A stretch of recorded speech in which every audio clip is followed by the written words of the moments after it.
The latest. And Adam, what do we know? Well, Steve, this right behind me is Highway 95. The crash happened just off of this road. We're between Clinton and Scotland right now. It's actually a small town called Walnut Grove. But let's go ahead and show you some video from earlier today. This is the scene of the crash. We know that at this very moment, crews are looking for pieces of the craft. Gina Williams with Van Buren County says the helicopter was heading north at about 4 o'clock this morning when something happened. Its rotor came off and that fell behind a church, and then the chopper crashed about 500 yards after that in a forested area. Right now, it's a pile of rubble. Authorities removed the 3 bodies earlier this morning. The FAA is now on scene, and so is the National Transportation Safety Board. They're on the way. And a little earlier today, we talked to a woman that heard the crash. Woke me up. It was not like dynamite. It was like a boom, you know, like it was inside. And then I jumped out of bed and run to the front, and then I heard it crash.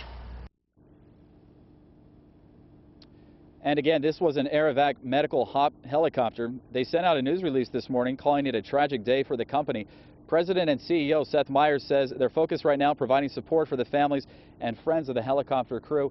But now at this hour, we still don't know exactly the cause of the crash. Authorities say that they're going to hold a news conference of sorts later today at about 5 or 6 o'clock. Of course, stay with us through this continuing coverage. We'll let you know exactly what happened. Steve? Adam, before you go, it looks like from your video that the copter crashed and burned completely.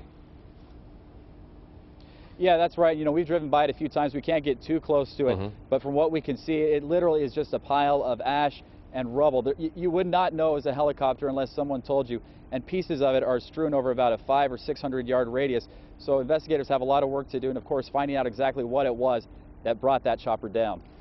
And we already have announced the names of the crew members that perished in this crash. Were they from the Little Rock area, or have you been able to confirm that yet?